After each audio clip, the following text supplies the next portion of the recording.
post them there if it's easier for you. You got that right. Many of us are often worried about our babies. It could be our kids. They could be grown. During this pandemic, we could be going a little bit too far, though, trying to keep them safe. Dr. Laura Saunders is a psychologist at the Institute of Living at Hartford Hospital. We're talking about COVID paranoia. I know a couple of people who have this, Dr. Saunders. I do, too. And it's, you know, you don't know what to do. You know, you're there. Some of these people have been inside since March, and they haven't really been making an attempt to come out, socially isolating themselves. And, you know, they have good reasons, and you don't know what to do. But that has its own risks, right? Yes. So Scott and Kara, the concern I have, and this is sort of a term that I've coined based on things that clients have said to me, that they've, made comments, oh, that kid is COVID paranoid or that mom is COVID paranoid. It's not a true diagnosis. It's one that's sort of evolving.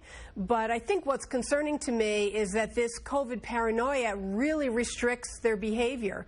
And when you talk about families, and our concern here is when we talk about kids and COVID, that these families are still really restricting kids' activities or their own activities, still very likely not leaving the house because they think it's still March. And the more we cannot get accurate information and be more open, the better it's going to be for everyone. A lot of schools are having that. A lot of the schools are having the online-only options, and I know you were saying that you have concerns about people doing online only, keeping their kids home from school unless there's a true medical reason, because information has changed. We've learned, and that we should kind of be following the guidelines that the governments are putting out about starting to reopen and reintegrate.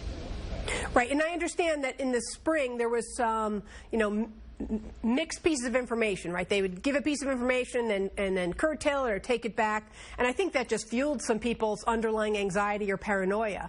But we have pretty good information now. The information's fairly consistent.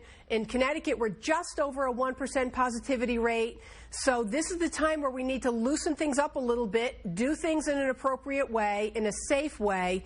But when possible, kids need to be in school. They need to, if they offer a hybrid option, let's get them at least in school some part of the time, because I also really worry about developmental goals and socialization for kids, because that's such an important part of their development. I was just about to ask, what are the consequences of being kind of socially isolated?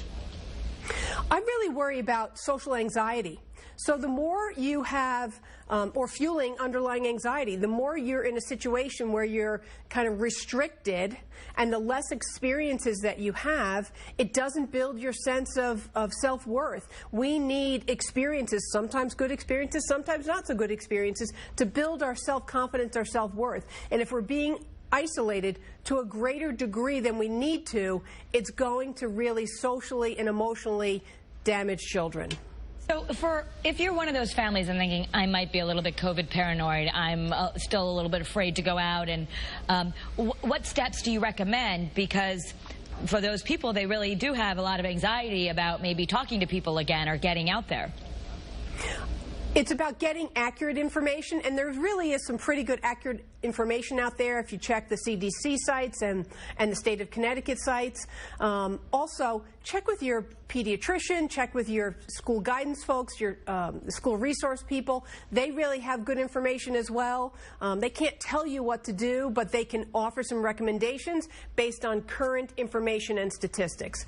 We need to remember that kids are resilient and they will get through this, but we really need to give them the opportunities that they deserve. I totally lost my train of thought. And that's okay. No. You want to think? No, go ahead. I can keep going if you'd like. Do these people that are social, COVID paranoia, do they have other social underlying issues? So again, this is not a true diagnosis, at least not yet. It isn't. But I think that very often it taps into underlying anxiety or underlying depression, and the situation just exacerbates it. So there may be something underlying there that also needs to be addressed. But the less we get out into the world and have experiences, it only fuels social anxiety. It only fuels isolation, and isolation really fuels depression. So we need to tap into our resiliency. We really need to look at the support and the resources out there, because we need to remember that physically distanced does not mean we're socially disconnected. All right. You know, I think it's very important. Yeah, I mean, and I think that doesn't mean we go the other way. People have quarantine fatigue. I know that you're a big proponent of still making sure that you have physical distance, that you're wearing masks, that you're getting together in pods. So you're not saying go out and pretend this isn't happening, but you do need to have that socialization for proper development. Yes, we need to go out to the extent that the state guidelines are giving us. So the state guidelines are not saying, like they were in March, basically stay home and stay safe. That's not what the guidelines are saying anymore. They're saying that we can go out. You know, we have school as an option. Many schools are doing hybrid or all-in-school options. So we need to move things to the extent that we can. That's the only way we're going to move things socially and emotionally for our kids and for ourselves as parents and families. Absolutely. All right. Thank you, Dr.